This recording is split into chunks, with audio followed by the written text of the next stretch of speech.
Hello, football family. Welcome into Huddle It Up Films. You can see the smile on my face. Really excited about tonight. I got three people that I tremendously respect. You probably know them. Coach DC, all 22 films. Chris Just Joking from the Deep Cover Pod. Also catch him on Coach Sip Tatali's channel. And Dev Pantswall, Russell Street Report, freelance guy, Ravens historian. Just people's perspective that I respect so much. So I'm not going to get long winded and sappy in the intro, but you guys can tell by the look on my face and the smile on my face. I'm incredibly excited to have these guys on. And of course, we'll be talking throughout the night. Also, just wanted to say hi to the people in the chat that have been patiently waiting. Chris, back at a member. She was a member, renewed. Chris, what you know about Chris? Yeah, she was just telling me she's the only Chris that matters. Well, I believe her when she says that. Heather, yes, Heather, the MVP of the show, the Linda J. My second favorite LJ, by the way, Linda J. We got Mr. Zaratniak. People can't pronounce his last name. I can pronounce his last name. We got Rush in here. Man, this is great. TY, my guy from Twitter. Looking forward to seeing hearing from everybody. Dario Yo in the house. What's going on, Dario? Afia, first time catching a live. Been chatting with Afia both on Twitter. Been seeing her, Heather and Sarah and Bobby's show. So it's great to have Afia in here. Making sure I don't miss anybody. Just scrolling. Dwiz, your paso, my brasso. It is good to see you. This is awesome. So really excited about tonight, Coach DC. How are you doing, man? Talk us through. I might bring up some other comments while you go. How you doing, buddy? I'm good. I'm certainly busy. I wish I was a little more busy because the weeks when the Ravens lose is like people don't want to watch anything. People don't really want to engage or interact. So it is a downer from the standpoint your team loses. Number one. Number two, you really have to, for me at least, like put your nose to the grindstone and say, "Oh, I'm gonna do this shit anyway." And so because I enjoy it, I enjoy the work, and you enjoy it more when you're winning. So we've only really had a whole lot of fun, maybe once so far this year. And not too much fun, even in the one game, right, Dev? It was all right performance, but we kind of got that game handed to us, I guess. Yeah, and that was that wasn't a fun game. That was a classic. Like they just got turnovers, and then they turned it on. Lamar was fun to watch. I thought in the second half, like just the way he really took control and put it on a Browns defense that is still really good. Right at that time, a lot of us thought they could be a top 3 to top 5 defense in this league, but it's true that this has really got a lot of 2015, like some elements of 2007, just some Absolutely. really bad seasons where you're really struggling to find something in those games. And I think you said it, Coach. This was a great point before we jumped on. There's players that you can get positive things out of, like the development, and we can talk about that tonight. But it's like that's pretty much it as far as the positivity so far this season. For me, it's like just seeing certain players develop and do some good things, but it's been a struggle. And Chris, we're going to keep it light tonight. We don't take ourselves, we're not going to drown in our tears. We like to have fun in the chat and all that other stuff. So it's not going to be all doom and gloom, man. Like I got some real questions, how we're going to use these players and player development stuff. So there's still a lot of information to gather from this season. But man, Chris, 1-5, 1-5. What a hole to dig out of. Man, who the hell would have thought? Just coming out, that third quarter of the Bills game, week 1, everybody's riding high. You're like, damn, this team's gonna be a juggernaut. Like this is gonna be a hard team to deal with for every team in the NFL. And you fast forward a few weeks later, and here we are talking about the third pick. I mean, I don't think it'll end that way, but the fact that we are into the season and we currently have the third pick is nobody would have thought that this would happen. And especially because I know Lamar's been hurt the last couple of weeks, but they were losing when Lamar was healthy too. So Yep. it's not just Lamar's out, so that's why we're losing. No, it's not that. There's a multitude of reasons why they're losing. It's not just because Lamar or Roquan or Marlowe or whoever the hell you want to name is hurt. It's just a whole array of things that's gone wrong for them. Yeah, and I'm going to start with the old, as Jordan Peele once said, the elefante in the room. The coaching, man, the coaching. I know this is something that Coach DC has bravely voiced his opinions on. Not always easy to talk about the coaches, Coach DC. People get very sensitive, especially when you're talking about a future Hall of Fame coach in John Harbaugh. But no changes imminent, according to Harbaugh's presser. Talking about Zach Orr, no changes on the staff. He was asked very generally. And, I don't think there was any chance. You guys can weigh in on this. Let's start with Coach DC, that Harbaugh himself would be fired, at this point. Would seem like the kind of organization that would wait until after the season for that type of thing, like we did with Marchibroda and Billick, and just the stability and the respect that Harbaugh has in that building. But speak on the coaching, fellas. I'm going to start with Coach DC, and man, let's free for him. So you don't have to keep coming back to me every time. Coach DC, Death, pick him up, and let's go with it. I said in a video a couple of weeks ago that the Ravens organization reminds me of like the tree ants from Lord of the Rings, and that they move incredibly slow. And if they're going to make a decision, if they should be making a decision, they're in like step 1. When they should be in like step 5 or step 7. I mean, no, I wouldn't want to see a coordinator change or a head coach change in the middle of the season, because I don't know who, if anyone, would step in and dramatically change things. But for me, I reflect backwards. What did you do in the whole off season? How were you preparing your team? Stress tests, I think, is what you call it in various other, places, professions. Did we do any with our coverages? Did we do any stress tests with our offensive line? Or did we just accept that, this is the best that we've got? There's other guys who can play right guard in the world. There's other guys who were out there as a possibility in the draft, whether, free agency, what have you. I'm extremely disappointed that there are certain things we saw as weaknesses in 2024, and it's the same issue after 6 games in 2025. That's why I'm out. Like, there's nothing about me that has any level of confidence in this group at all. And, I hope to be wrong. Like I told you pre-show, 10 weeks from now, I hope that someone replays this and says, look how stupid you sounded, but for us to have the same issues, and those guys are way better coaches than me, but you had all the time in the world in the off season to prepare for this, and we're not even close. And in many ways we've regressed. And so that's where I am. I'll be the negative guy on the show to bat leadoff here, because for me, I don't care if we get 6 or 7 wins over teams that are at some point probably going to rest players week 15, 16, 17, and 18, so that they draft number 12 instead of drafting, 15 or 18, whatever, basically sitting guys to improve their draft position. I don't care about those wins. We should be worrying about trying to beat the Chiefs, the Bills, the Texans, the Rams, and we're far from it. Yeah, I mean, I'm right there. I mean, I think, DC and I, we've had conversations on the timeline going back 2 years about the same issues of, you could get by with these guards, with this offensive line. You could get by. You can lead the league in scoring. But when it's crunch time and you're playing against an elite defense, you're playing against a defense that has won Super Bowls, now is your offensive line good enough?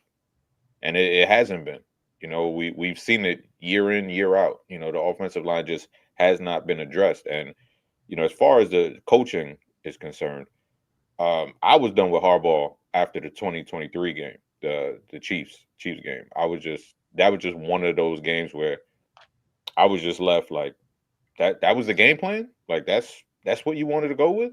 It was strange to me. And I know a lot of people that will be like, we can't go, to the AFC Championship game and fire your coach after such a great year.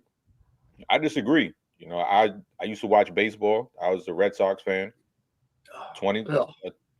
Hey man, Dominican Power, man. You better get in line. Big Poppy, that's what they call you on the basketball court. Manny Ramirez. Oh, now okay. I'm a Manny Ramirez guy. So they had Grady Little, who was their coach in 2003. Took them to the ALDS or ALCS. I forget which one it was, but it was the Aaron Boone home run.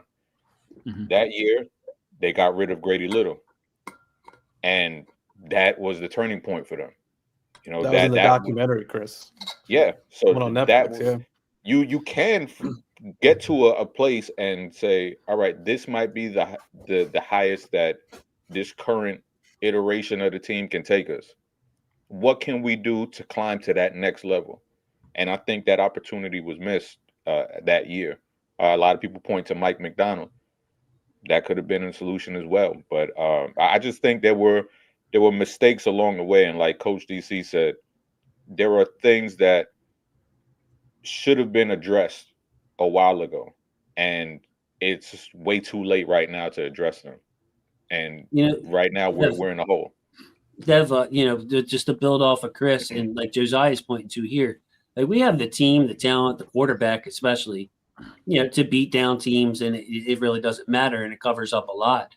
But it shows up in the postseason. To Chris's point, that Chiefs game and the game plan and the 6 carries and all the rest of it, it's just got fans rightly just upset, and there's really nowhere else to look aside from the top of this team. And of course, people are going to be loyal to Harbaugh and even EDC and that kind of thing. But man, did we look ill prepared a lot when it matters. Yeah, I agree. I echo the thoughts here. And I think at the top you could have maybe made a case for keeping Harbaugh, possibly, right? Then there were some things he made decisions on, having to replace McDonald with Orr, which I'll say, me personally, I thought that was a good move. But there was other considerations for somebody more veteran. They could have gone that route, or had no prior experience as a play caller, which was a big difference between him and McDonald, right? Like McDonald didn't coach in the NFL, but he did call the plays at Michigan. So I think, as you make those decisions, the staff lost talent after 2023. I don't think they ever really replaced that talent adequately. And then they're just at a tactical disadvantage when they play these other teams that just are willing to do all the things that you need to do, whether it's, making in-game adjustments, whether it's changing the game plan and morphing it, which we saw Belichick do so well, like over so many years, but not other, coaches do that. Spagnuolo does that, right? So the traits of these other coaching staffs, I think, and I tried to figure it out today. I was like, where would I even rank this coaching staff? I think it's a bottom half of the league coaching staff. We think about the Rams, you think about all the great teams, all the great staffs, not even so much the teams, right? But just the staffs and what they're able to do. You look at what these teams that have been injured have been able to do. Still winning games. Tampa Bay is one of the most underrated staffs, I think, in all football. Just so even there, I think that difference where New England is at the top comparison for so many years, but they would make up the difference in talent with coaching. So it's been woefully bad. It's been exposed in the postseason. I think for me, where I've kind of hit the wall is with Zach Orr. I think some of the other moves, like the OL situation, like the offensive line, I think you guys bring up really good points. Maybe you could argue, were they in a tough spot with Joe D passing away and then a Warhop taking over? I don't know. Like that, we could debate that, but I really am perplexed with Zach Orr. Like, how many times do you give somebody a chance? Like you said, Chris, they're ill prepared. I mean, they make the same mistakes over and over again. So I think in a nutshell, we're all on the same page, and you could point to different examples, but the bottom line is their coaching is holding them back. It has held them back, and tactically they're at a disadvantage against these elite teams. Yeah, but I think the only thing, and maybe I misheard Coach on his statement that I would disagree with is I think like a change at defensive coordinator. They change defensive coordinators, I think this defense would get better. And it just goes to how much I think that this defense is. That's where I was going. Style of, yeah, the style of Zach Orr. It's like a Dean P style defense with breakdowns, with communication breakdowns. It's like the worst of both worlds. So as far as Zach, man, like I try to be patient, but I don't like the identity. I think of like every defensive coordinator we've had, all the way back to Marvin Lewis. And, think about Rex Ryan. What his defenses look like. Dean Pease, what his defenses look like. They were safe, but It was ultra communicated and very good tackling. To your Wink, to your Mike McDonald. The Zach Orr identity of the defense just really has come to bug me big time. It's the same reactive type issues. And I mean, I struggle to look at these numbers that we have on the screen and think that our talent level, even with the injuries that we have, warrant those kind of numbers. It's taken them so long to finally say, hey, Kyle Van Noy's out. Oway's not really getting much done. Maybe we should blitz more. It took you 5 to 6 weeks to figure that out. It's just got me very, very frustrated. So I have a general question for you guys. Second Love, 1-5, still alive. So I don't know how much time. I know Coach's feelings on this is that Coach, even if we would make it to the playoffs, your confidence level in this coaching staff to beat the Andy Reids in the postseason is not very high. I mean, even if the answer is yes, and we get there, what's the end result? I listened to people say those things like 2019, occurred, and there were people who would make comments like, next year the same thing's going to happen, and I'm like, man, what a negative outlook. What's wrong with you?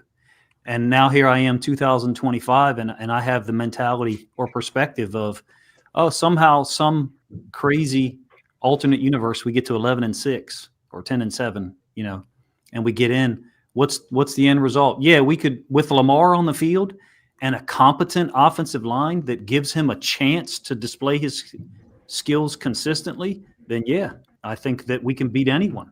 That's true. We don't have that. And other teams know that. We have a porous offensive line that consistently puts Lamar in disadvantageous positions. And so for me, whether we're still alive or not, I hate to be the destroyer here right off the bat, but I don't know that it matters with our level of preparation, like Chris talked about, and our inability to look. Even the Rams this week, when we played better defense, I don't know if other people have talked about this. That game plan we used was a carbon copy of the Patriots game plan against the Rams in the 2018 Super Bowl. 3 separate looks are the same look. I went back and watched the Super Bowl because I thought I recognized it. And so we were basically handed by someone, or we in the offseason created a game plan. Well, what the heck happened the first 5 games? Why couldn't we have a better game plan for week 1, week 2, week 3 when we had the whole offseason to prepare for it? Are we going to be able to prepare as specific a game plan against other teams moving forward that someone like Belichick or maybe Van Noy or whatever, was connected to, basically handed us? I just don't know that it really matters if we get to 10-7 or 11-6 at all. I think the lack of adjustments that this team's, or I should say, we are in the bye week right now. What adjustments are they going to make? Are they going to make personnel moves that are hard decisions to make?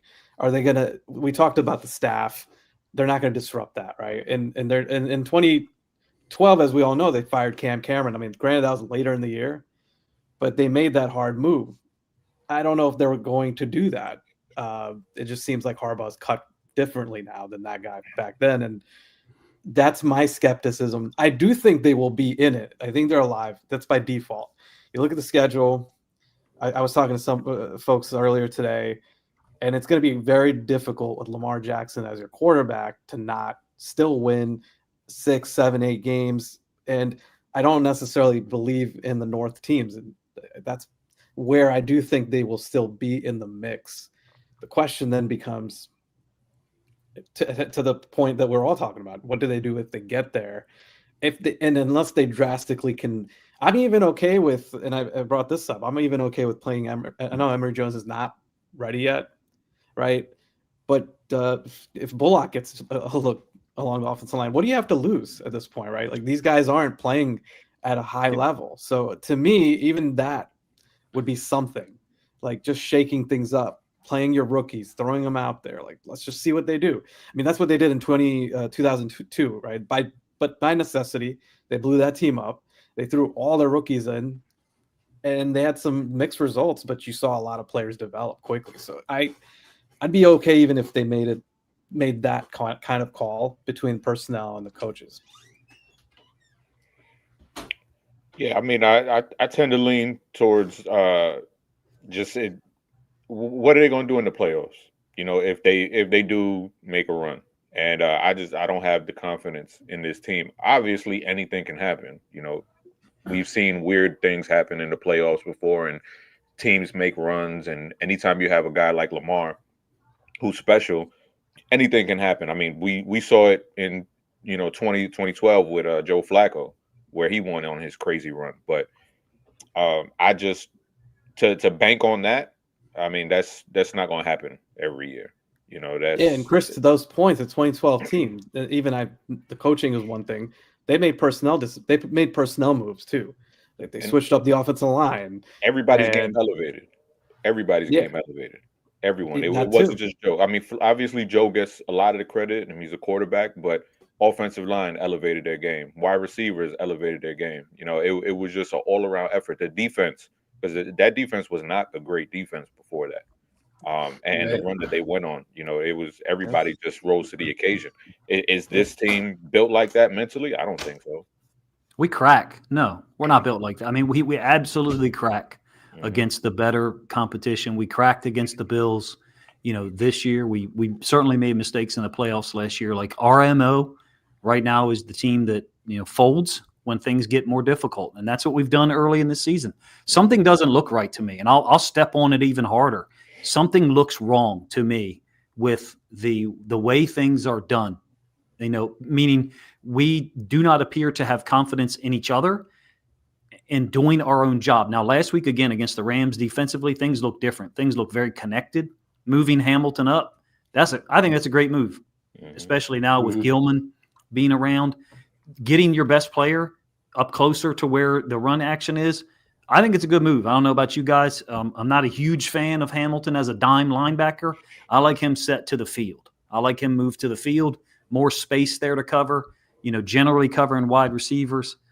So, I mean, there's some positives there from the Rams game. But, again, on a week-by-week basis, are we going to be able to come up with a game plan that's specific enough to our opponent that wasn't used 7 years ago and you've been able to look at all during the offseason?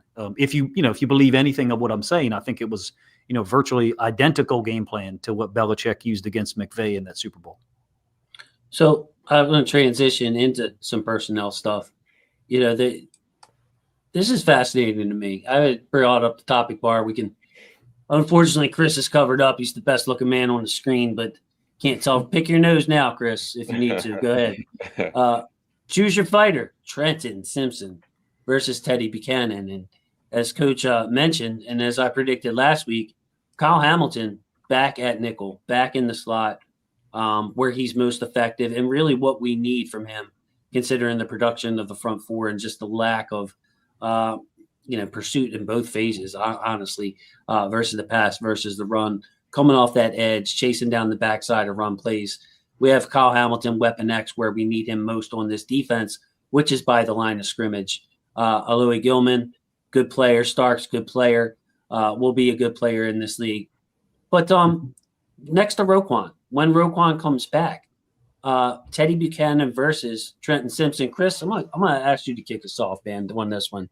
I have Buchanan in here on there just because the coaching staff that's what I think the coaching staff prefers, Teddy over Trenton. But I kind of feel like Trenton should be in there at the weak side linebacker, moonlighting it like a Sam linebacker role. I like him even on the rush side on these, running downs, as far as like just chasing run plays down from the back end. That 5-1 defensive front look instead of the 4-2, to put Teddy on the line of scrimmage on the weak side to really stack that, have every gap covered. But Trenton versus Teddy, I think there's a good argument for both. I kind of lean with Trent, Chris. Well, I mean, if Trent plays the way that he did against the Rams, I mean, this might have been his best game, in my opinion. I thought he played really well. I thought he played fast. It didn't look like he was thinking at all. I just did chalk talk right before I came on with Coach Evans and Mike Crawford, and nice. We just had play after play after play. Trent Simpson just being in space, being aware of the routes developing behind him, attacking the ball, just playing sound fundamental football. And it was a big difference than what we've been seeing up to this point. And I mean, Teddy had a good game himself too. I mean, he was in there busting mouths. He was in there knocking guards back. So, if you can get that kind of play out of those two dudes, and we've seen them do it before where they platoon guys at that position. You can mix and match in certain situations. Obviously, it'll be a disadvantage because the offense will know their strengths and their weaknesses. But as far as being able to deploy them and use them to their strengths and not ask them to do things that they aren't good at, I think it's a good move to kind of just platoon both of them right now, because I think they're both learning on the job, but I think their level of play is getting a little bit better than what we've seen. So you don't think though that it'd be good to just stick with a guy and give him a couple of games run to try to get that chemistry with Rowe? I don't think they can afford to do that, because with their injuries that they have, they're going to have to use Trenton in multiple ways. We just had Tavius get hurt, and so we're going to see Trenton, line up as Sam sometimes. We're going to see that. So I think by necessity they're going to have to do it. They're going to have to use both. Yeah, I agree with that. And I'm looking at Van Noy. That spot right there, maybe cut down some of his snaps. Not because he's not a good player, not because he's not a critical player to have on the field, but because, again, he's older. Can you preserve him more with what the rotation might need? I agree with Chris. Ideally, what I'd like to see is Trenton play more Sam, mix it up. They can do some mix and match on the inside too. It kind of gives them more disguise options, right? Because now all of a sudden you can blitz Trenton. You can blitz both of them, but I just think he's so athletic. He gives you some options and can help the pass rush as well. So I like what his game is developing into. It also takes him away from potentially having to make as many of the calls and the decisions. I think when he plays fast without having to think as much, he's a much better player because he can just kind of fire off, and they need that from their front. So I'm a fan of trying to keep them both in the mix and when Roquan's back, right? But that's going to be a challenge to figure out the snaps and how to divide it up. They do, but they just need him on the field more because he's playing. And again, last week he was one of the bright spots, right? A few bright spots. So, hey, Coach, I want you to explain something to me here. I want to get your opinion on this. Yeah, we saw Mike Green and Ajabo, I think, were the two guys where he came out in the old 5 front 3-4 personnel, but they had him playing in a 4-3. With Mike Green off the ball, Ajabo off the ball. Could you see that as well, where we're a 4-3 defense now? We're just going to play Teddy and Trenton in there with the 4 guys up front and use that as more of our base defense. So, I'd like you to touch on the Teddy versus Trent, who should play next to Roquan. But also, if you can explain to me why the heck is Zach going to that 4-3 look? I'm not sure if you did it last week, but what the heck's going on there? When we had guys like Bowser or even Van Noy now, specifically to the where you'll trust an outside linebacker to walk back and be a 4-3 guy is to the boundary. That's where you'll trust it. Even though the NFL hashes are so tight, I think they're 18 feet 6 inches apart, something like that. So they're super tight. There's still less space over there into the boundary. So normally when you do trust those guys to do that, it's to the boundary. I think it annoyed everyone so much, myself included, because Mike Green's a rookie. Ajabo hasn't played, a ton of snaps in his career. Those guys aren't Tyus Bowser, the pre-injury Tyus Bowser or Kyle Van Noy. They don't have that level of versatility. So, I was annoyed by it as well because you'd like to see Green. I want Green attacking, letting him come downhill and kind of attack stuff and play fast. In terms of the Buchanan versus Simpson thing, there's an easy answer. Buchanan can't play Will. Our coverage schemes are predicated on the will linebacker being to the boundary and oftentimes playing man on the running back. Buchanan does not do that. That's not his strong point. He's good against the run, particularly this week in those 6-1 looks that we used against the Rams. And conversely, Simpson is not a Mike. The worst way to do this would be Simpson to the field as the Mike and Buchanan to the boundary as the Will. If those are your two guys, obviously Buchanan's the Mike, less coverage responsibility. and Simpson is the will into the boundary. Sometimes occasional blitzer, and sometimes he's covering the running back. I agree with you guys, man. He played well this week, Simpson. Buchanan also, those fronts that we used against the Rams, again, it really protected our Mike linebacker, Buchanan. 3 of the ones I'm thinking of, he was totally unblocked, and he did his job. He played it extremely well. He had 9 tackles, so I'm not running it down. I think when Roquan comes back, if you tell me that Buchanan is the will, we're going to have coverage trouble. The same way that we had, when he was on the field against the Bills the same way when he was on the field against the Chiefs as the will linebacker. He's not a will linebacker. There's 2 different coverage paradigms. Let's do it this way. Roquan's not a will either. Roquan as the will into the boundary is not a good setup. That's why, as much as I was excited about the possibility of acquiring C.J. Mosley or reacquiring, in my brain I was like, well, this sounds great, but which of them is the will? Which one is the guy that's going to play man on the running back into the boundary? I don't know that it would have been either of them, and I love both of those guys. So my answer to your question is it depends on the personnel group. If we're facing 12 personnel against some of these teams, if we were facing our offense and we got Likely and Andrews on the field and Buchanan's the will linebacker, he's going to be matched up against Likely or Andrews into the boundary. That's not a good setup for us. He's not right now as a rookie. He's not a good coverage option as a will linebacker. So I think Simpson's got to play the will more. I think I detected from Chris that type of tone on that question, moving forward. But Buchanan's played well. He's had a lot of tackles, certainly. So, it's a tough decision at this point. I think they made a mistake early in the year playing him at will so much, and I think he had trouble in coverage. I have no idea what advanced metrics say. I really don't care. I watched the film and I saw it myself, and NFL teams identified it the same way because the next week they ran the same concepts against us and it succeeded. I think he got lucky with some stuff, Coach. I'll put my hand up, and I thought he did much better in coverage. I think it was week 1. It's the Bills, but I think some of that was fool's gold because there were drops, right? There were things. I think he gave it his best shot and was in position. But then, as to your point, I think teams have figured it out where they can attack him, and it's shown up. I'd like to see us use them all, for real. I think you guys kind of alluded to it. I don't think Roquan Smith should come back and play 60, 65 snaps. Hopefully we're not on the field 65 times on defense. Right. But if we are on the field 65 times, I think Roquan Smith should play 52 snaps. And if he's got the green dot, I don't care. I don't want Roquan on the field the way I saw him in 2 games this year, tired in the middle of the 3rd quarter with 0 downhill movement at all. I thought he was hurt coming into the Chiefs game. I'm not saying he played well. He certainly didn't play good at all. But to me, we need Roquan when he's on the field to be 100%. So find some snaps where you can use both of them. I mean, they trusted Teddy this week. I don't know. I know that's probably a radical opinion or a weird way to answer it. No, I mean, I just don't think that's something that they would do it. And, with Roquan, I'm starting to feel, Chris, like it's an Orlando Brown Jr. type situation where he just doesn't come in like he should and works his way into shape as the season goes along, and his performance gets better as the season goes along, which we saw from Orlando Brown Jr.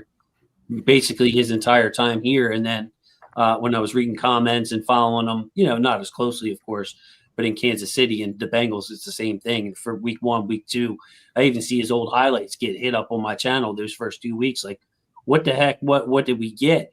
And then he kind of works his way into shape as the season goes along. And that disappoints me. I mean, we just paid him $100 million. Yeah, man. I mean, there's a reason why they call him Brozempic. He's got to come in shape. You expect one of the guys making the most money on the team, seemingly the leader of the team, definitely one of the loudest when it's front running time. You would expect him to be the leader and come in shape, especially for as young as he is. I mean, we saw Ray, kind of get, bigger in size and not be the slim Ray that we saw early on in his career, but he was in his 30s at that time. Bro, and he was cut. Do you remember him giving that team speech in 2011 after we lost? Yeah. I mean, that was the year before he was retired. He's got an 8-pack down there, bro. Like, yeah, he just got big. Rose's a young guy, man. Rose's a young guy, and he's built like a baby mama. So, he's got to get himself into tip-top shape if he wants to be the leader and be that, $100 million guy. Built like a That's baby one of the reasons mama. I say I don't think he should play 100% of the snaps. And I'm a huge Roquan fan. So for me to be saying that, the me from 6 weeks ago or 8 weeks ago would listen to myself say this and be like, what are you talking about? I think Roquan should be, 88, 92%. But, can we afford that with our depth situation? I don't know. I mean, Buchanan went out there as a starter in week 1. And, I think we should use some of these guys a little bit more on defense, especially if we're going to be on the field so much. I'm glad you guys are saying this because, I mean, geez, you guys all watch the tape. The Roquan I saw at the end of 2022. In 2023, I had so many notes in my pad. I mean, his highlight video and his positive notes could have took up 20 minutes. And I squeezed it into like a 10-minute video. That's how good he was playing. It wasn't just about stats and tackle stats. He was blowing up guards. He was sidestepping guys and coming back, making offensive linemen whiff. And that's why I say I think it's and you can't stand speculating because they're pro athletes and we don't know, but it just doesn't seem like he's taking his off seasons very, very seriously. Either that or he's hurt, like Coach was saying. So, man. Well, even at the end of 2022, right? Once they got him, it was an insert of everything they needed. Somebody that could run sideline to sideline, somebody that was all over even in coverage, he was fantastic. And his IQ, be able to, he's a totally different player right now. And he's a liability in coverage. Teams are isolating him.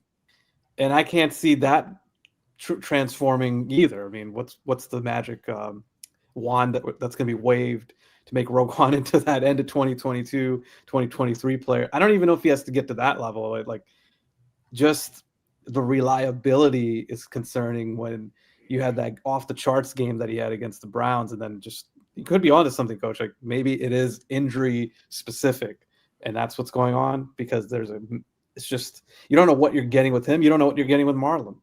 So it's like week to week, you have your kind of core guys, the elite guys. There's only and Matabika is out, right? So that kind of dwindles down to Hamilton, who's really like, he's the guy that will show up week to week.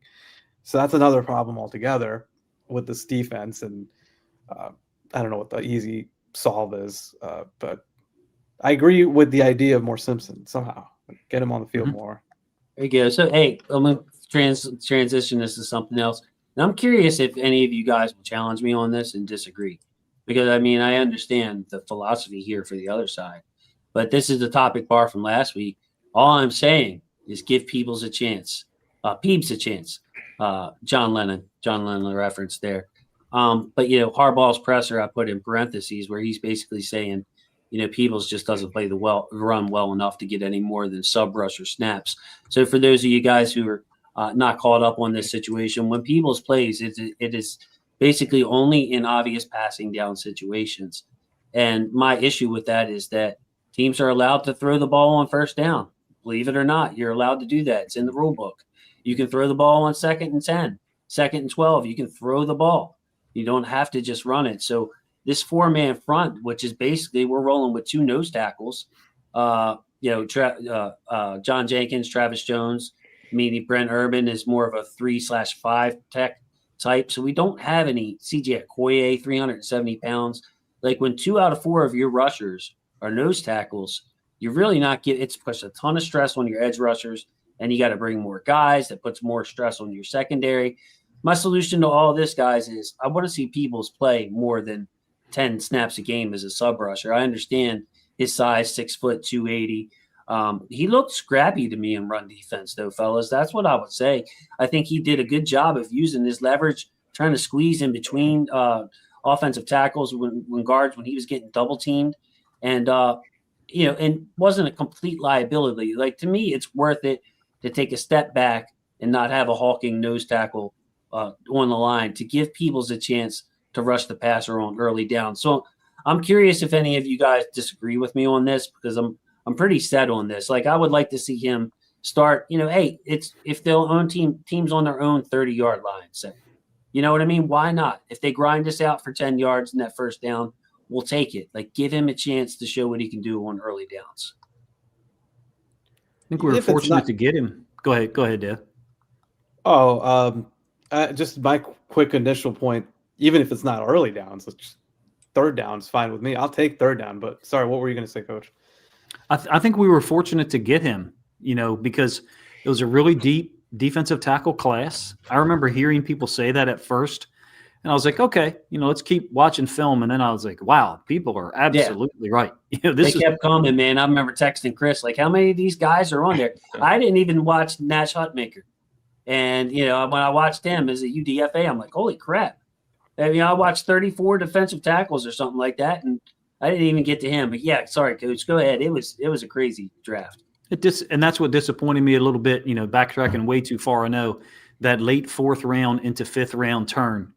I was confused and disappointed that we didn't, touch D-tackle at all. Tonka Hemingway, 2 or 3 other guys were there, I think, for at least one of those picks that – to me, look like more balanced guys than Peebles. I'm glad we got Peebles. I'm glad that we got him. It was very late, if I recall, right? 6th round. Yeah. So to me, what I'm saying, I guess, is I feel like if we had been, well, I'll put it this way. If we had been a little bit more appropriate, focusing on offensive line and D tackle with actual options there late 4th round into the 5th, instead of reaching for an inside linebacker who probably is there 30 to 45 picks later, then we may have better options in this situation. No one would have predicted, Matabike, obviously. And I know I'm being harsh on our front office, but we should be. We're 1-5. We're not 5-1. And so my answer to your question would be, I like Peebles. I'm glad he's on our team. Yeah, sure. I wouldn't mind seeing him down in there a little bit more on early downs. I think that some of these questions need to be diverted towards our front office and the choices they make after round 2 and beyond in the draft at times. Are they really focusing on the depth of offensive and defensive line that we need? And I just don't know that they are. In my opinion, man. That's my impression that I get, is that Eric DaCosta kind of makes his own decisions, in the first couple of rounds. And then it's like, hey, Coach Harbaugh, who do you want? Coach Warhop, who do you want? Hey, Coach whoever, who do you want? Man, I just wish that's my impression on that. But yeah, Dev, sorry to ramble on there, man. People's on early downs, yes, or is that not worth it because we're not stopping the run very well either? So I just don't know why they have to. I don't know why he has to play the run to even be active. Like I get it, I get it. I'm not saying I don't know why, but he's good at brushing the passer. Just simplify things to get him on the field when they. And I think it was Van Noy who said, we have to even put ourselves in those positions to rush the passer. So they had more of those opportunities against the Rams, if I'm not mistaken. Mm-hmm. They had some more 3rd and 5 or more, right? So I can see both sides of it because the run defense has been better. I think the last 2 games, if I'm not definitely this week, but this was like a worthwhile opponent.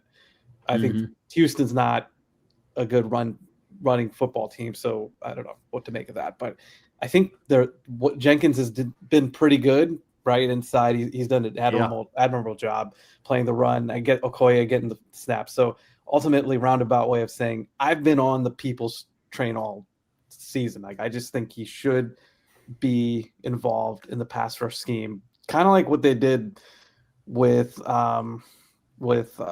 the guy that they drafted who was just Jernigan, like just pure pass rush, inside pass rush guy. I think he played in 2014, and that's all he did. He came in there with some inside rush snaps and spelled McPhee and those guys. So why not? Again, it gets back to this coaching. Some of the things are so obtuse. It drives me bonkers to hear like Harbaugh say, well, he's not playing the run, so he's not going to see the field. Like, but you need to rush the passer. You're awful right now. You're not doing anything for that. You got to interior defensive line. He'll be like incredibly blunt and almost critical of a rookie 6th round pick immediately when prompted, yet offers so much leeway to a 4th year developmental guard and goes out of his way, falls all over himself to protect that guy. And so to your point, Dev, I think if you have any common sense at all, you see the difference in his public statements about these guys, one of which is a 6th round rookie. The other is a guy who's been in our organization for 4 years. So it's incredibly frustrating to hear him talk about some of these guys. Warhop, same deal. Zach and Monken, 2 different two different stories. Zach, nothing but praise. Monken, he kind of threw under the bus a little bit. It's kind of, yeah, to your point, Coach, that's kind of odd the way some players are really, really just given a long leash, and then others it's just like, well, we're not going to give him a chance. Chris, I was surprised that Peoples was inactive, by the way. No, sorry, I want to hear Chris. Yeah, you know, and it would figure that was guys really surprising, though. Yeah, guys get hurt as soon as is right. Chris, Yeah. Peoples, are you with the rest of us here, or what do you think? Yeah, I mean, I think people would say, "Oh, yeah, it's easy to say that in hindsight that they should have took one earlier because of the Matabike injury," but it's not in hindsight. Like people were saying this prior to the draft. Yep. Michael Pierce retired. There was not a lot behind him and Travis Jones. Like it was known that they need to address this. So this is not. Right. Think about next year, Chris. Next year, Jones is gone. Broderick is cuttable. And this was a defensive line class, like we all saw, where you could double dip here and get value that you're not going to get in any other year. Right. You could have got different flavors. You could have got a nose. You could have got a Peoples type. Like there were so many different guys that you could have got at different points of the draft instead of, addressing other positions that, I mean, quite frankly, they're not as important. I mean, especially for this franchise that prides themselves in trench play and stopping the run. And it doesn't seem like that. That's not the quote unquote Ravens way.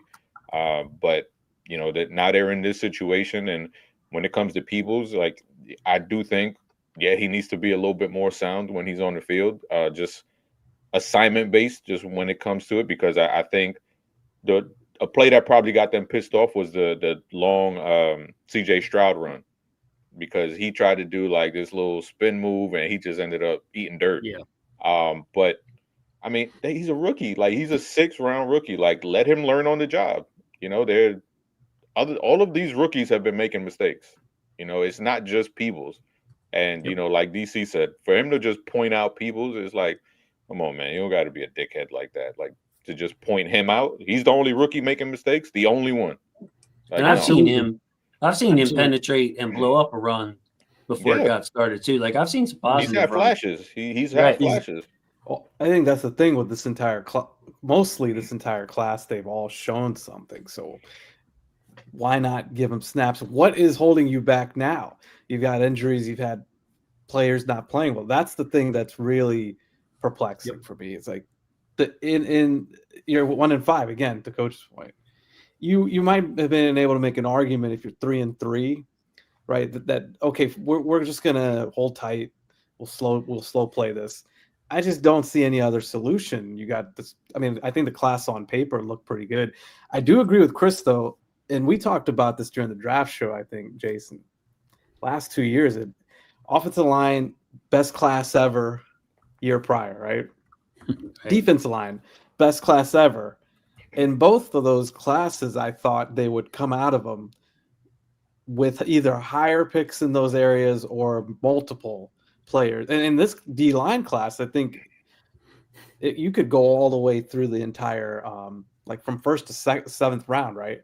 And there were a lot of talented players, like Chris said, different flavors.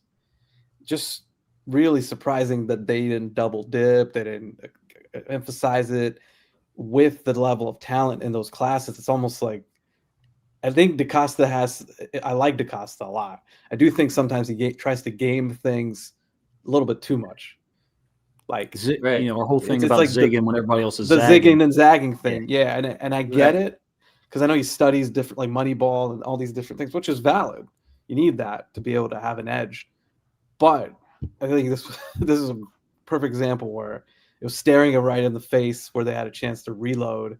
And unfortunately, this is the NFL. Yeah, just the Matabike. That's a really sad situation.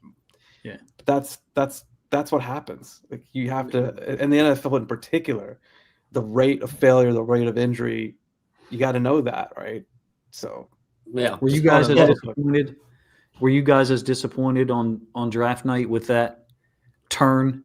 I think I was on a Lions podcast, perhaps, or I forget exactly where. Maybe it was a joint podcast or something, and it was the 4th, 5th round turn.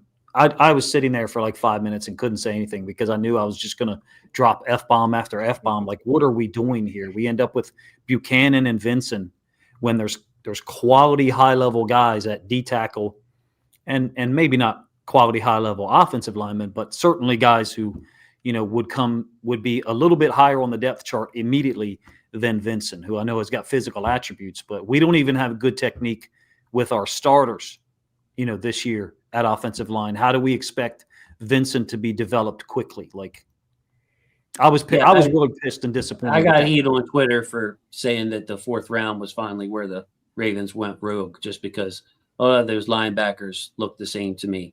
And there were still really good players on the board in that 4th round when we took Teddy. And again, that's nothing against Teddy. It was just like you guys are saying, we're trying to do a little too much. And what Dev was saying 2 years ago, the offensive line class, and last year the defensive line class. I mean, we had guys that were coming up for free agency at those positions. Like, like I mentioned, Travis Jones and Broderick and Brent Urban and Michael Pierce year to year. Like we had the openings, and obviously on the offensive lines, your Zeitler, your Moses, your and guys that really haven't proven themselves. Durrani was coming up from contract. Like we could have addressed both sides. So a little bit frustrating. Chris, been kind of quiet, man. Any kind of last words on this? I know we kind of went off topic. Just the drafting philosophy has just been very strange over the last few years. When you look at the offensive line and just the neglect, it just doesn't make any sense. I said it earlier when we first got on, like just having guards or offensive line play that you can get by with, because you have Lamar. Lamar can cover so many things up, but it just doesn't make sense. Why wouldn't you want to elevate the room? Why wouldn't you want an infusion of talent, premium talent? When I say premium, 1st through 3rd round, premium talent, healthy guys, because we thought Emory Jones was going to come in and compete, and surprise, he's not going to be able to compete. It's been mind-boggling to see the way that DeCosta has gone about this offensive line. It just doesn't make any sense to me. So I'm going to stay on that topic, Chris, the O-line, because now you guys wouldn't know this, of course, but the people who watch the show every week, this is a 2-week running topic. I just added the Warhops presser in parentheses. But will this be the week? For the last 2 weeks, I've been asking, will they make changes? Will they make some kind of change at guard? Because it's just absolutely been crushing us. And, what I'm saying is, what my answer was on those shows was, I don't think we're going to make a change. Like I would like to think we would. If I was, we would. If half the people who study the Ravens, national analysts, and anybody else would be like, yeah, let's get a guard who can climb to the 2nd level. Let's get a guard who can get out in space and block in the screen. Let's get a more consistent guard and outside zone running. We got to get these guards going, not be so one-dimensional.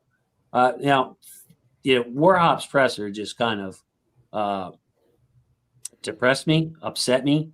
I commented under one of Chris's tweets, and it went back to, if you guys remember a couple of weeks ago when Harbaugh was asked, he was like, "Oh, well, Coach Warhop is giving these guards good grades." He used the term in quotes, "good grades." And Chris said, he's either I said to Chris, he's either just like getting, Chris mentioned hostage. Chris, take it away here. Take it away here. You know what I'm getting at, man. Yeah, so with this situation, and when it comes to changes, I'm at the point now where I believe it when I see it. Me too. That's just where I am. That's where I am with this franchise, to be honest. Like, even when it comes to firing Harbaugh, like a lot of people are like, yeah, this looks like it's going to be Harbaugh's last year. I'm at the point where I need to see it before I believe it, because like Coach DC said earlier, they just move so slow with everything. Everything is like a year or two late. Reactionary. Yeah. So I don't. When it comes to this team, I have no clue anymore. I think a change. Well, there should have been a battle. First of all, there should have been a real battle, because I believe it's been 3 years where there hasn't really been a real battle. I mean, they've said like, oh yeah, these guys are going to compete. They're going to compete, but year after year, over the last couple of seasons, we've seen guys pretty much given that job when it comes to the guard position. And Warhop comes out and says these guys are getting better every week. So I don't know what they're seeing. I don't know what they're thinking. So I'll believe it when I see it. Hopefully they do, because at this point, like, yeah, I want to see what the hell is sitting on the bench and if they can be anything better than what's on the field right now. Yeah, I felt like hostage or Warhop was being held hostage, saying what he said. Like, I'm just going to follow the company line on this. I'm gonna look at you like you're crazy. What do you mean they're not playing well? Either that or Everybody's drinking the Kool-Aid. You know, right. everybody in Either there. that or he doesn't know what he's looking at, and I think Coach Warhop knows what he's looking at. But I've been frustrated with the regression of the guards overall in our play under Warhop. Like the come give me a hug, girl, where's my hug style offensive lining is what I'm saying. Hey, where's my hug? That's what we're lined up. That's how we're attacking the defensive linemen. Arms wide open. A Creed song, by the way. Coach, this offensive line, are you with Chris and I, where it's just like, I'll believe it when I see it, bro. They're just going to keep rolling Falele and Voorhees out there. Or do you think they actually would consider making a change, considering how desperate the situation is here? No, I mean, I'm with you guys, but I'm actually like 4 steps ahead of you, or in front of you, I should say. Like, not only will they not make a change, even if they did need to make a change, I still don't think they would. Even if they came to that conclusion, to me, Harbaugh is stuck on this situation, and this is you'd like to call it a blind spot. It's not a blind spot. He knows it's there. He sees it. I think I saw someone today, maybe it was Ken or someone else who focuses on the offensive line, that we're talking about 30 plus missed blocks for Falele through 6 games. Maybe it's not 30, maybe it's 28, but how many? And when we say missed blocks for this dude, like, look, Voorhees played well this past week against the Rams. I thought watching the game, I thought I saw some good out of Tyler Linderbaum, and then I thought I saw some bad. It seemed to be like Linderbaum, a type of game for him that was like a home run or a strikeout, to use a baseball analogy. For Voorhees, this week against the Rams, not the whole season, because I think he's been bad as well. I felt like this game against the Rams, he went like 3 for 4 with 2 doubles, a homer, and a couple of stolen bases. I felt like he did a really nice job. And, I don't know if everybody else saw that. To me, where Voorhees is at in his progression as a second-year developmental guard, it makes sense. Falele makes 0 sense for them to be so stuck on him as a 4th-year developmental guard. We've got Ronnie Stanley in an injury situation this year, dealing with an ankle and then a foot, or foot and then an ankle. Linderbaum, who knows what that contract situation is like. Our draft situation for next year is a possible explosion of trying to address the offensive line. And I think it was Chris earlier, or maybe Dev, it's not projected to be a great offensive line draft so far. So I'm hardline. They won't make a change because they don't think they need to, and they could be 1-9, and we could give up 50 sacks in 9 games, and he would still stand there and say they're improving. That's John Harbaugh in 2025. He brought us a Super Bowl. I think he's a totally different guy now. He's in his mid-60s, right? He's in the 60s for sure. I think 64. He's a totally different guy than I think he was maybe 16 years ago, 15 years ago, 12, whatever. I don't know if I want to say soft or too forgiving or what it is, but to me, John Harbaugh in 2025, that's him. I'm going to stick with this no matter what.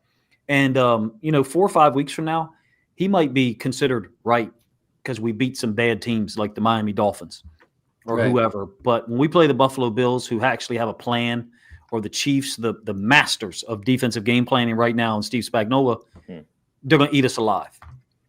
And the problem with him is he wants to be right. Even when he's wrong, he wants to be right. And when you're the coach, that cannot be your thinking. You have to be able to adapt and, I'm wrong about this. Okay, how can we improve this situation? And with him, it's like, no, I know I'm right. I'm going to prove I'm right. But I don't know. We see it on the field. I agree. Totally. I agree. I don't know what it's like at that level, obviously, but I will tell you personally, it is a freeing feeling when you allow yourself to do that in front of a group of humans, whether it's athletes, students, family members, whatever, when you can say, hey, it was all my fault. The instant That's right. you say that, the dynamic is different. You're all on the same page of, okay, he's got to be better and we've got to be better. I feel like John Harbaugh is just a dude who's holding on to hatred with both fists as tight as he can, and he's not going to let this go. I know it sounds terrible, but I am, this season has really frustrated me with the guard situation to no end, because you could look at our play last year, the first half against the Bills. Our offensive line got our asses kicked in the playoff game. Yeah, we ran the ball better in the second half, but we were fighting uphill. And I think you could see this coming. The fact they didn't address it is, I said, it's chickens coming home to roost, and I still stand by that. Dev, are you seeing I don't know if it's just me or if this is just normal for a team that's 1-5, but like the body language of this team, even after one series, you know what I mean? Early in the game, it's nothing. And things aren't going well, and you get here we go again. That's a separate issue but I think that's reflective of the players' confidence in each other. Like, I see a team that's not confident in each other. They're not confident in their coaches. They're not confident that anything's really going to go right. Yeah, I think it's they're expecting Lucy. What's the thing with Charlie Brown? Lucy to pull the football out. Pull the ball out. Yeah, that's where they're at now. And like, I think the Bills game broke them. I'm going to say, even if they make a run in the playoffs, none of us have confidence that they're really going to go on a run. Even though I did tweet earlier that I don't think this AFC field is anything special either, right? I could see them getting in, winning a game, and maybe being not the favorites, doing them some good. But do I see them winning a Super Bowl, which is the ultimate, like where we started off the season with as their ultimate goal? Right. No, I don't see that, right? Because you got to win a game that you're not supposed to win. You got to win a game that you're not. Your coach has got to get you one.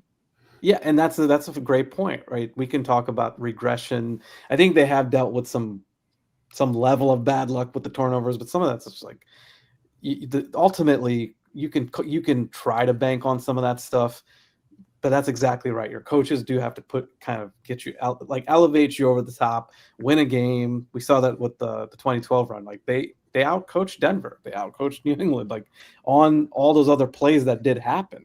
But to the original point, yeah, the body language has been very much just awful. Like, I don't know if it's just because I'm not used to, rooting for a 1-5 team, but I mean, early in the game, like I've been on teams like that and been the guy, but like, come on, what are you guys doing?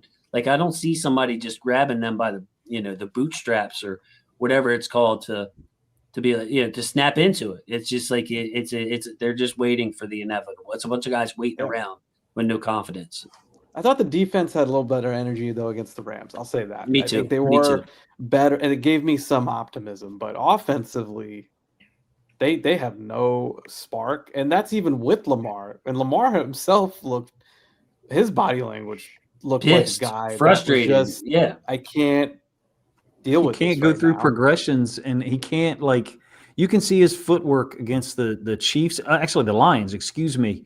I said this, and a couple of guys in my Lions Discord were like, Coach, I was a little surprised to hear you say that about your favorite player. I was like, well, I could be wrong, because I'm not a quarterback expert, but when I see the footwork look different, and then I see the end zone angle, and I'm like, oh, it's because the defensive tackle is setting Falele or Voorhees, way back into his lap. So he's got to move a little bit. He's got to abort his footwork. Right. If you abort your footwork, then your read, whether it's 1-2 or 2-3, wherever you are, that gets interrupted as well. I mean, you got it on your screen right there, Jason. We've had 20 sacks this year. And Chris, I remember when Stanley was out, where Lamar went from trusting that Stanley was going to hold up against the bull rush to where Lamar was just out of there, Jack. Like, he had zero confidence in, obviously, Villanueva, and it messed him all up. Like, he was still taking his shots downfield, and when it was good, it was good. But, I have a feeling, like, what to Coach's point, when he sees that first move right in front of his face, that Falele's behind in a wrap, or he's just kind of expecting. He's peeking over there a little bit, and everything looks a little. And despite that, bro, look at Lamar's numbers. They're pretty damn ridiculous. Yep. Despite having that offensive line. So imagine if they just elevated it. That's all we're asking for. Elevate it. Chris, your two best players are Derrick Henry and Lamar Jackson on offense. What do you think you would put 5 guys in front of them that can make them enhance them? I mean, that's just fundamentally speaking, that's where, to me, it just starts. You have a good offensive line, then everybody else's job gets easier if you have a good offensive line. Quarterback's job gets easier, running backs, wide receivers, everyone's job gets easier if you have a solid offensive line. Unfortunately, the Ravens don't agree for whatever reason. They can say that they agree with it, but they show with their actions that they don't agree with it. And I think Lamar knows even deeper than we may suspect. And here's what I mean. The Lions and the Chiefs both deconstructed our pass protection schemes in 2 or 3 brilliant ways. The Lions had the 3+1 spy that was fantastic, the way they played it. The Chiefs brought 3 different blitzes where they put Justice Hill and Falele and Rosengarten in conflict. And I mean, if something like that happens once a game, okay, maybe it was random. Maybe they just happened to be in the right call. No, that's not how that works.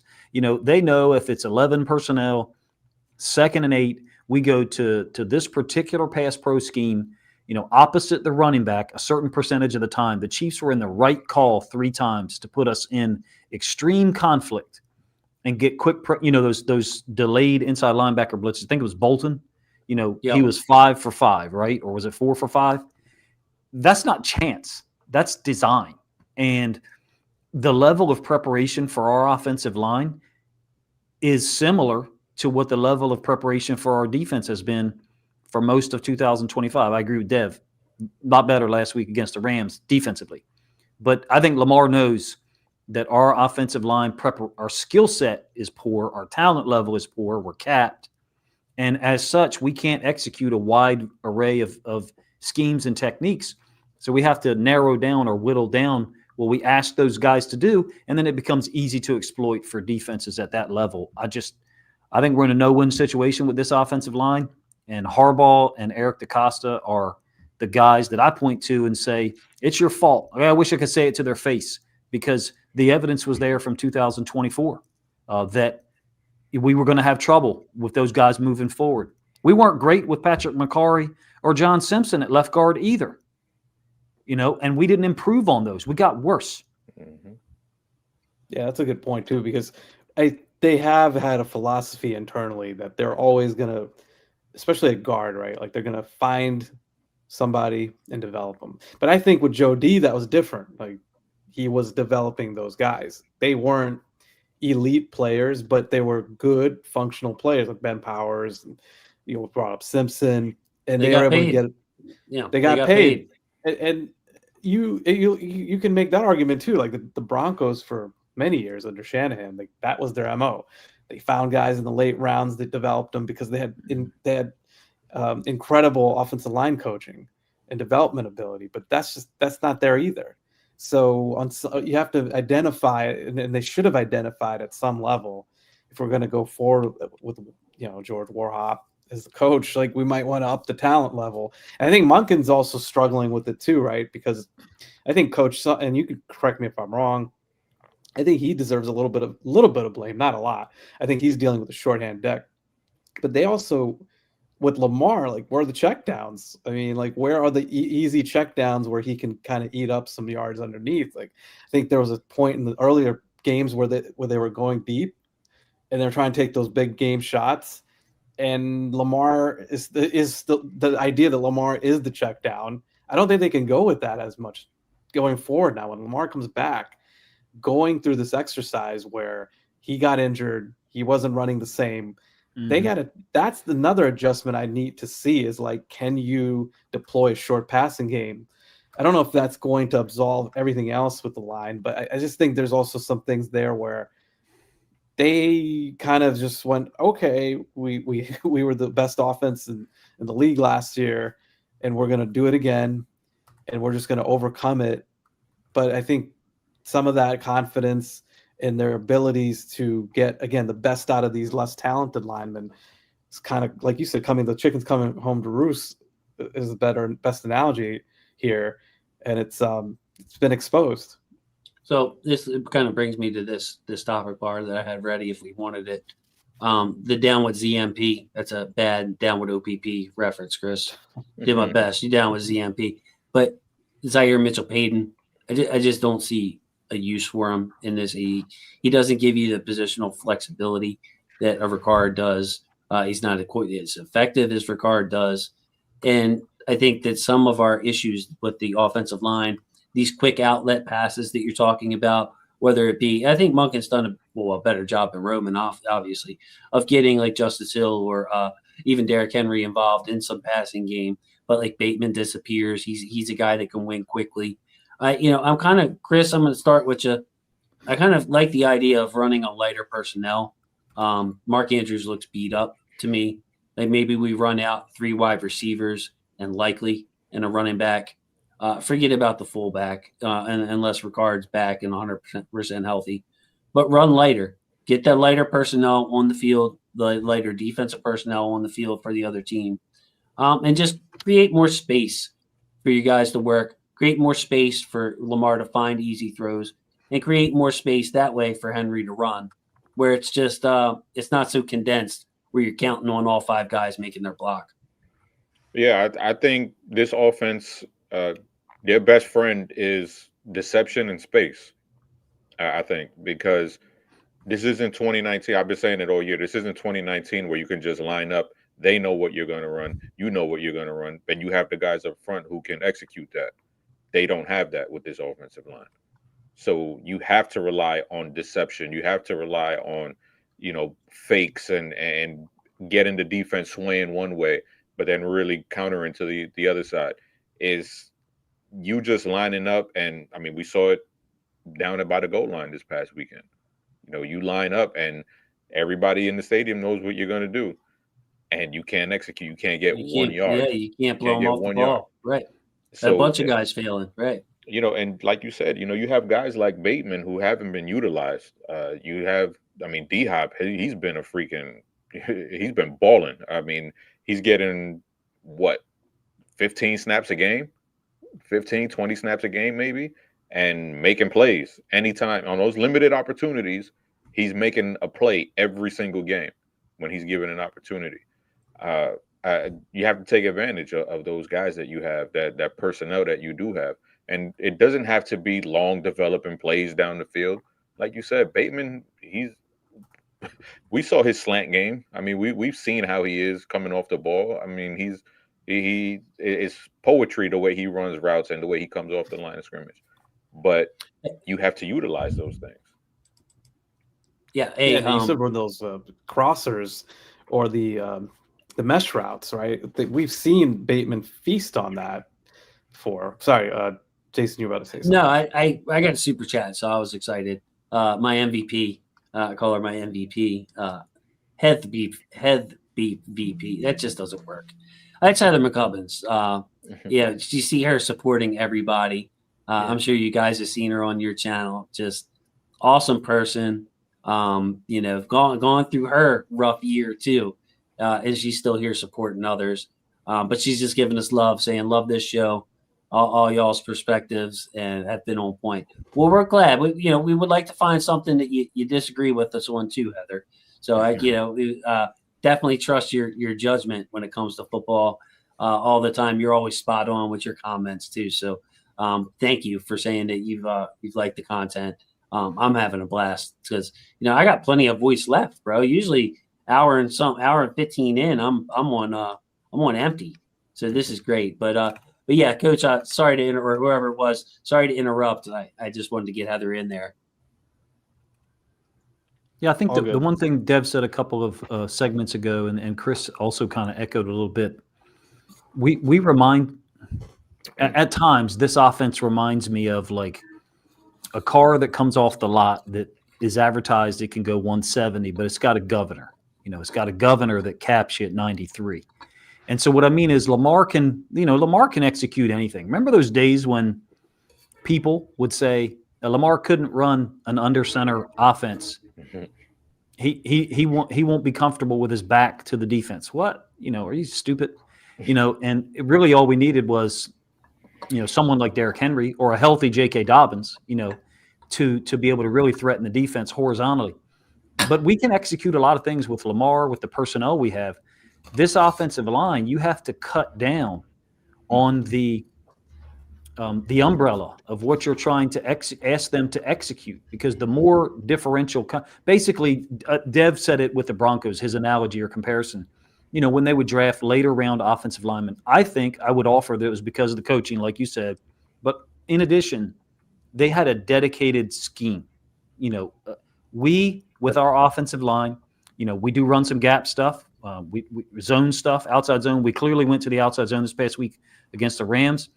I think that would look fantastic with Lamar, Henry in this direction, and Lamar possibly booting in that direction. I think our best plays in the last year plus have been that type of stuff.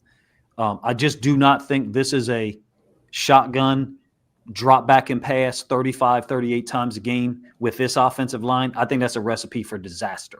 Right. We'll make some big plays. We'll make big plays there because we've got personnel, but we will give up pressure, quick pressure, and sacks in addition to that, especially against the better prepared defenses.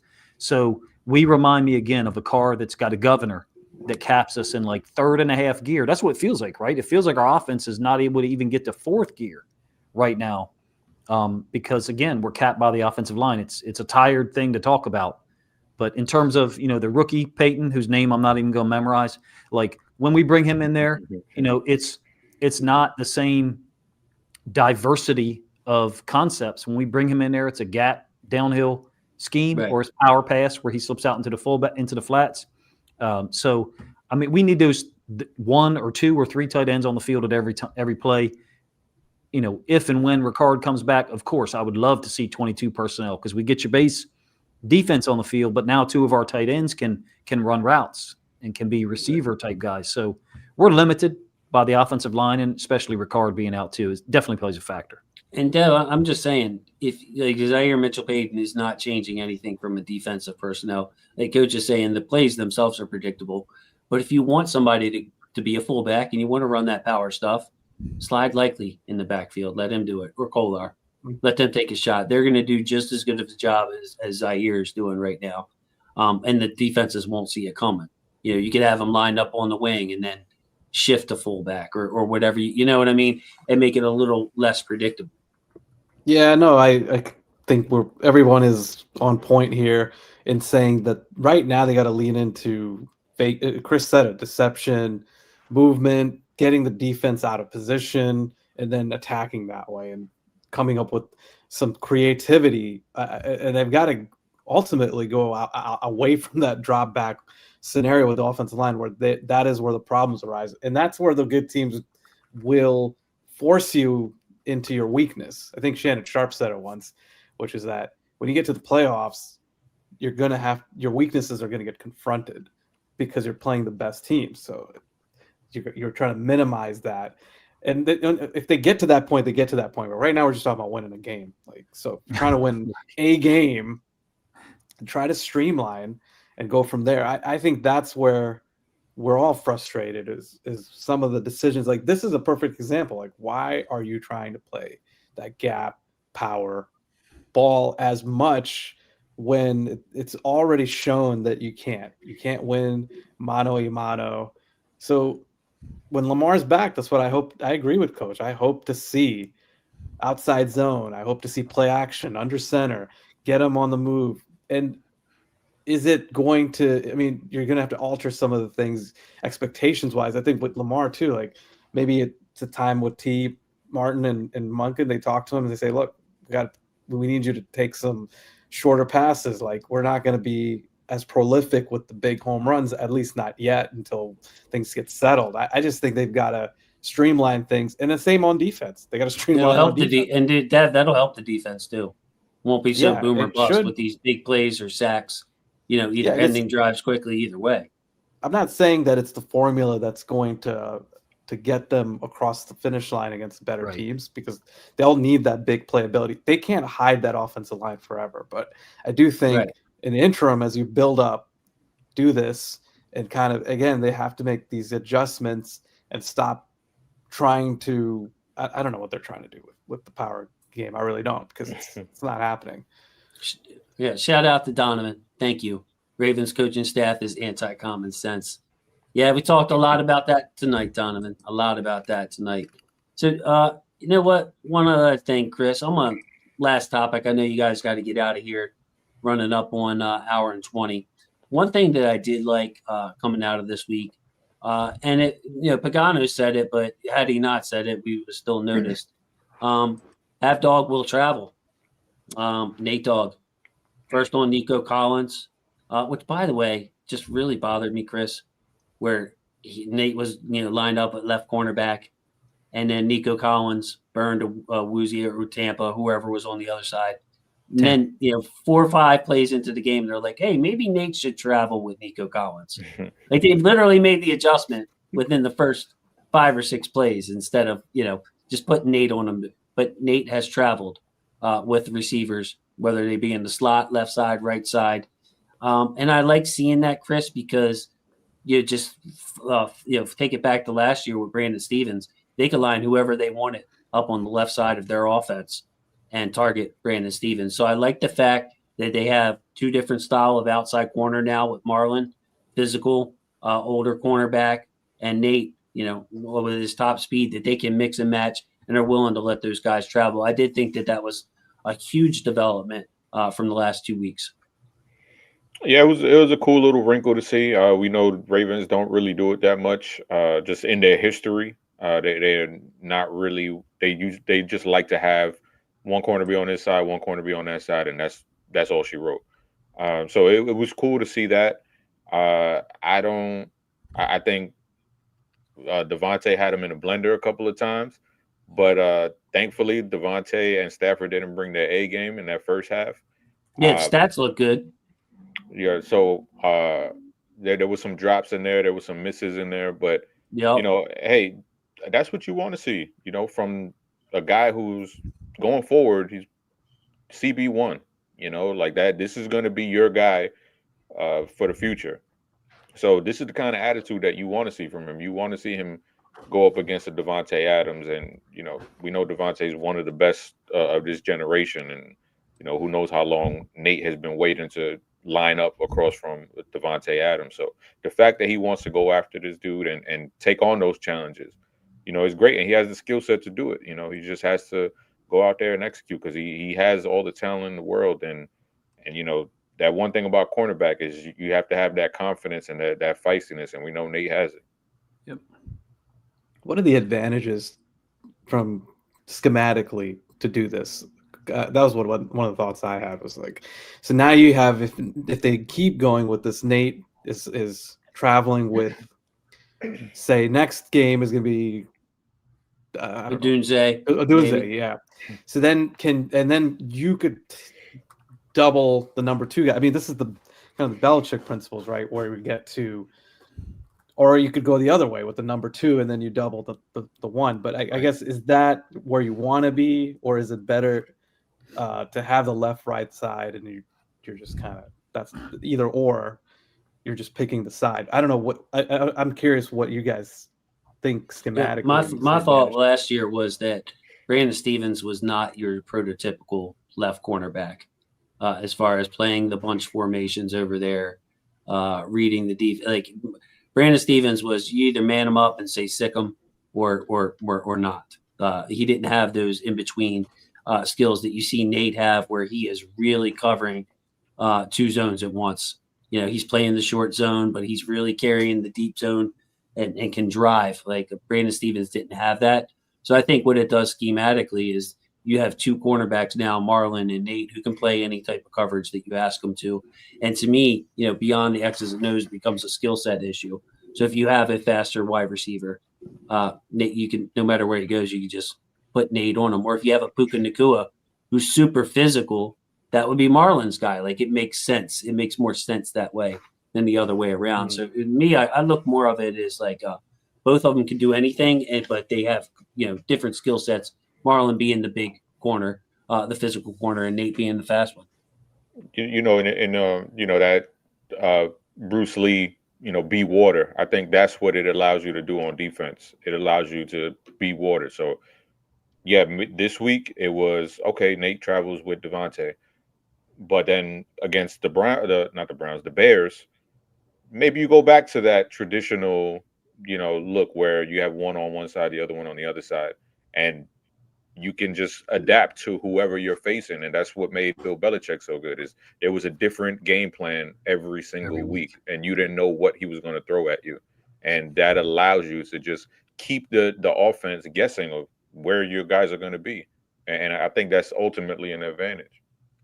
Yeah, and I would echo Jason's point. Now you have the corners to do that. It stood out. Like, I thought Marlon played for what Marlon needed to do to rise up to face Puka. I thought that showed up, like the physicality. Oh yeah, it was impressive. Like it was a first quarter run play when Nakua goes in motion and he basically sets up in like the fullback position. Well, he doesn't set. They snap the ball when he's in the fullback position, and he kind of leads up through that C gap, inside the tight end. And Marlon and Gilman attacked him. I mean, they both of them attacked him with, I almost want to say, no care at all if they made the tackle. It was, we're going to attack you. No, this was maybe -40, -42. Okay. Maybe midfield. Yeah, I think I know which play you're talking about, because if I'm not mistaken, Marlon shot the gap and just popped into Puka. Might have been that play. But yeah, it was a throwback to seeing Marlon when he throws his body around, but also on the boundary too, on those attempts in the red area. Like, anyway, point is, I'm excited. I think that's a good move. And then you have Kyle in the slot, and you get Awuzie back, so you can do some rotation stuff. I like the way the secondary is shaping up, and I also like from what we've seen so far with Gilman. I loved the way he attacked, to your point, Coach, just like downhill. And there was no hesitation. Like, he saw it, and I think this will all hopefully help Starks in the long run, right? Like, settle down, because he needs that. So I do like the configuration of the secondary. I do think, to Chris's point, hey, just go with a flexible approach week to week. And I think they have the pieces, and I don't know what's going on with Jair Alexander at all. But if he ever shows up and is in and plays at his capability, you have that in your back pocket. But I'm not. Yeah, this is something I wanted to ask you guys, especially Chris, my scouting brother down there. Like, there was a miscommunication on a blitz between TJ Tampa and, I want to say, Lowry, 2 games ago against Houston. And here it is. It's 3rd and 15, and they pull TJ Tampa off the field on a 3rd and 15 and say, "Hey, Jair, I know you've been standing there all game. Come on in." And it was a 14-yard completion to Jair's guy. And they, of course, went for it on 4th and 1 and eventually scored. But I thought that was weird. They pulled Tampa in the middle of the drive. One of the things, like Coach is saying, where I guess Tampa, one miscommunication, he's out of there, 3rd and 14. But Jair looked like he was running in mud trying to come out of that break. And maybe it was just because he was just coming off the bench. But, like, the stop-start of Jair really looks off to me, Chris. Like, it's not the same quick. I ain't even talking about long speed. I'm talking about the stop-start, running and stand type stuff that just subtle, but I'm seeing it from Jair. It just hit my scouting eye. Like, this ain't the Jair right now. Was that where he like ran like his first play like in the second half? It was. We had just gotten a sack, I want to say, like Keon sack. This is third, fourth quarter. And it was 3rd and 15, and it was a 14-yard pass to Jair's guy. One like a post, deep post. But Jair just, as soon as the receiver cut, it was just like he did the old cartoon Looney Tunes, where it's like his feet were moving, but he wasn't going anywhere, man. And that's kind of what I noticed. And just overall, him getting in and out of breaks when he's been beaten, like in that Kansas City game, it ain't even like, oh, Jair's not as fast as he used to be. It's just like I'm not seeing the burst from him. And I was wondering if anybody else noticed that. Yeah, well, it's the thing of is the coaching staff putting you in the best position to succeed? And week one, we saw that they did not put him in the best position to succeed because he missed damn near all the training camp. And then it's like, all right, go on out there, big game, go on out there, play cornerback. And obviously from their actions, he wasn't ready. And they come out week 2 and say, yeah, he should practice more before he plays. Like the very next week, you're like, it would have been great week 1 if you would have thought that. Yeah, and then you have him cold, not playing at all in the game, and then you just have him go out there, going up against wide receivers who are warmed up, and people just think like, oh yeah, he's a top athlete, he could just go out there and just perform right away, and it's like, no, it doesn't work that way. Like when the guys are all warmed up and you're coming in cold, not seeing the snap, that's hard to do. Like that's really, really hard to do, especially at cornerback, which is up there with the hardest position in football. Right. And on that play I'm talking about, Chris, he was singled up and they blitzed again. So it's like, you're standing on the sideline 1 minute, next thing you know, you're one-on-one and, with no help, 3rd 15. Yeah, it's tough. It's tough to put him in those positions, but I would like to see him get a little bit more run, but then who are you taking off the field? So they've kind of had a mix and match of who they're having on the field. We saw Awuzie be the guy that they have there. Then we see Tampa be that guy. So now with Gilman in the mix, just as a safety now, and we got Hamilton down in the box more. We'll see how it's going to work itself out. But so far, it doesn't look like there's a real solid plan when it comes to Jair's usage. Yeah, one thing I do like is Jason. Can you go back to the setup where me and Dev are on the right side of the screen, and you and Chris are on the left, and it relates to the the way that guys communicate. The reason why some defenses do this, it'd be like me and Dev being on the right side of the defense as the corner and the safety, and then you two being on the other side being the corner and safety. We've got consistent communication between us. I'm not saying that's what I believe in. I've done it before. And for the first 5 weeks of the season, been like, wow, this really makes it easy on me as a defensive coordinator to call stuff. And what I will say is in those situations when you're just pretty much right and left, you're just kind of calling defenses. You're just kind of calling it and people are running it.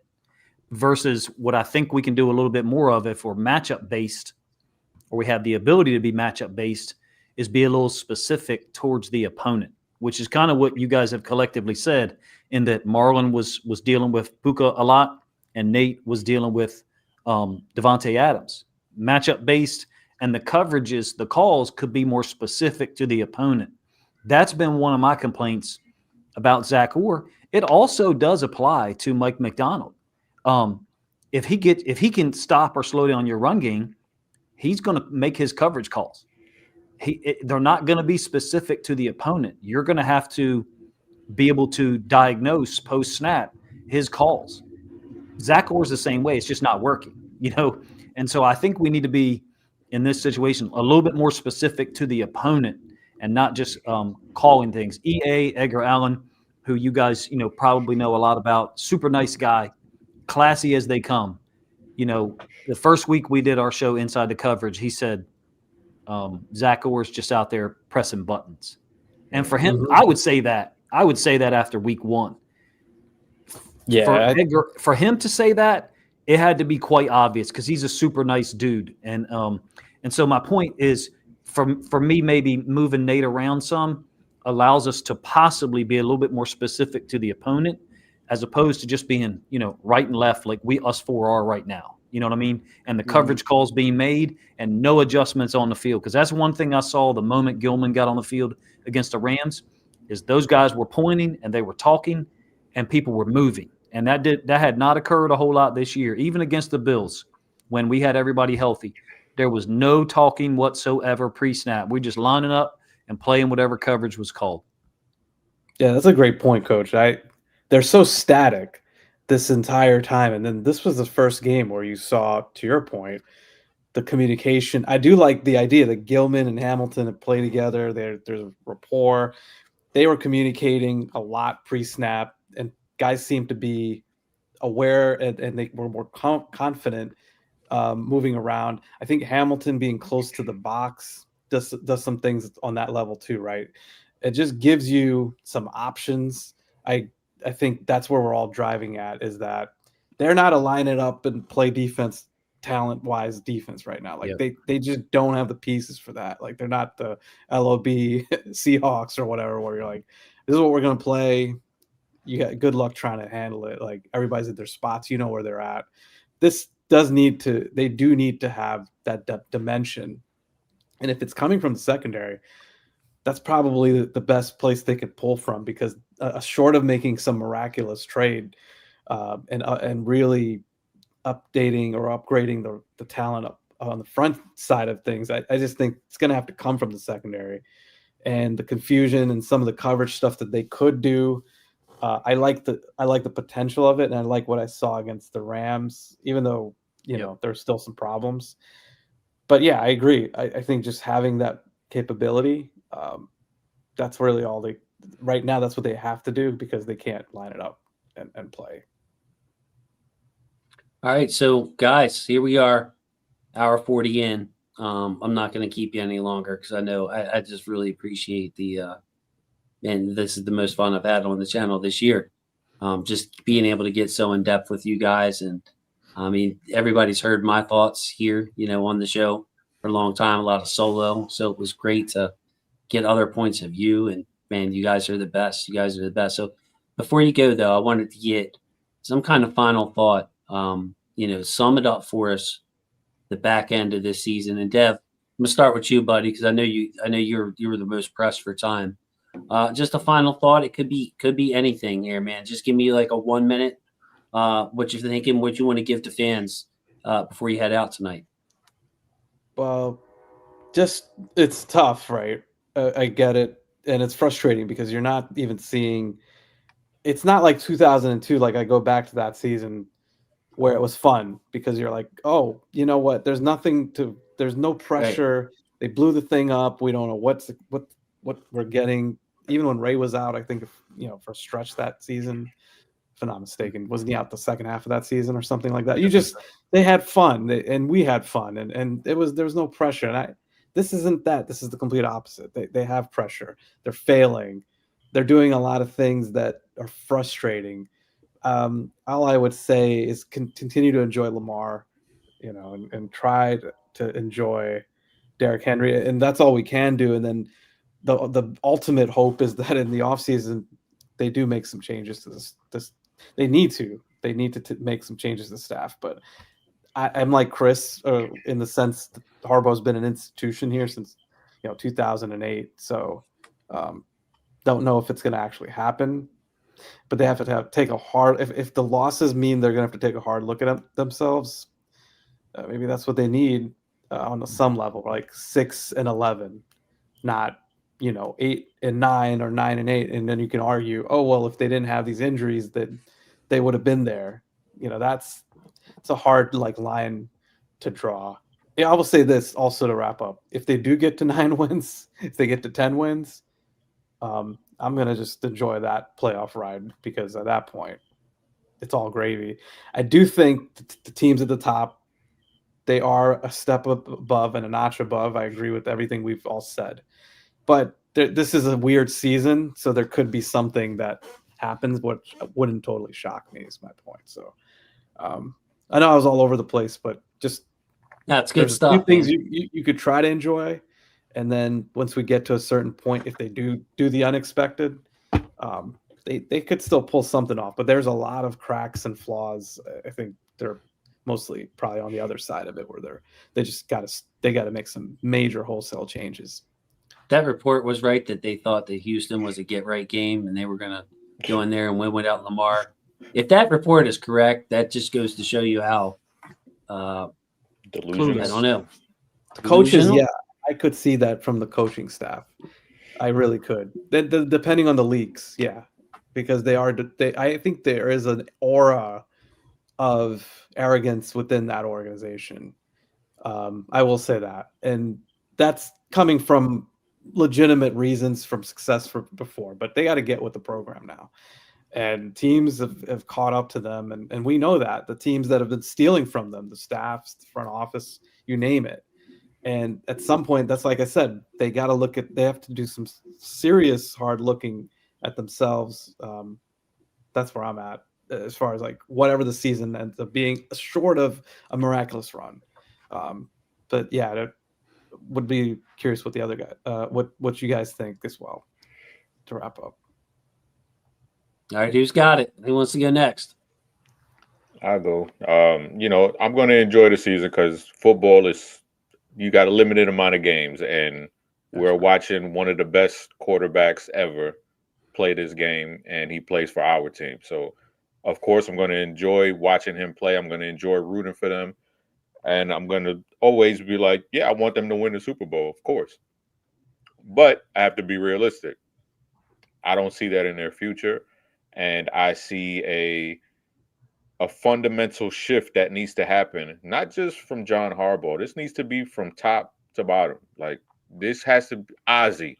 Like, I'm talking about Ozzie, EDC, Bishotti, everybody. Like, this has to be a fundamental shift in how you conduct football business when it comes to team construction. Being able to surround Lamar with pieces, not just wide receivers. When people think pieces, it's like, oh, he has a wide receiver, he has the tight end. No, I'm talking about blocking in front of him, getting that fundamental piece. That style of thinking that they have, where we can get a fifth rounder and develop him like that hasn't happened in a long time. People say Ben Powers played 1 year. Yeah. 1 season they played him, and there was a big need there, and he was only on the field for 1 season.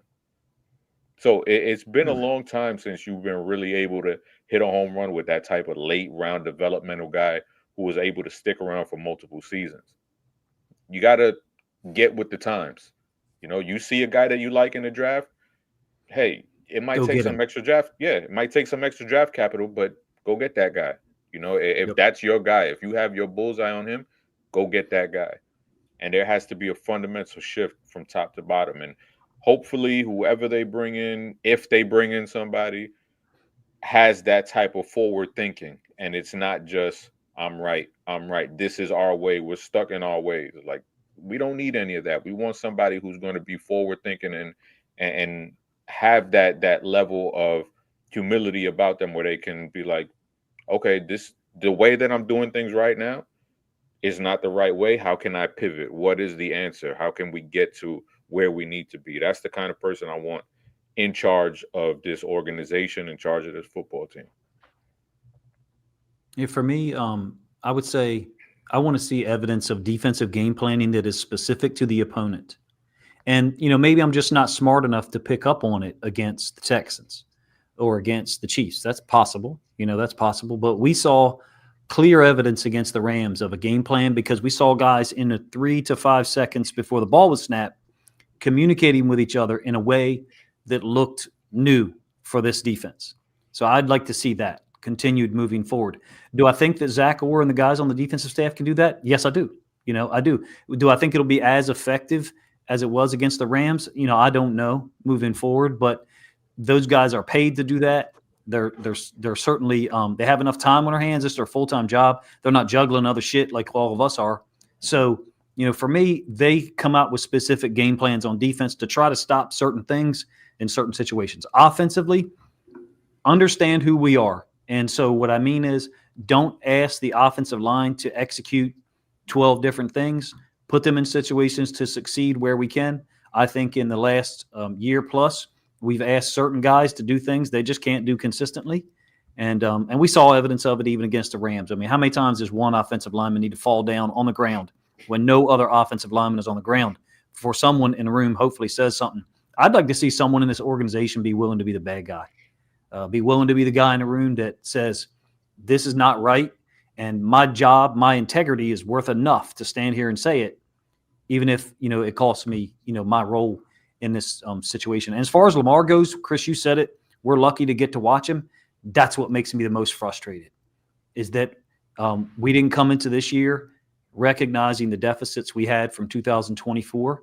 And I hope 6, 8, 10 weeks from now that we get some of this replayed back to us on social media or a random ass email like you get from people sometimes that says, look how wrong you were. I would love to be sitting in the AFC Championship game against the Chiefs or in the Super Bowl against the Lions or something like that. But it's still very difficult to see this team winning consecutive games, consecutive weeks, because to Dev's point, we've only won one so far. And in some of the other ones we lost, even the Lions game, we're not competitive on defense there at all. And so it's difficult to see this season ending, even in the manner that others have previously in a division round loss. It's hard to see us getting there.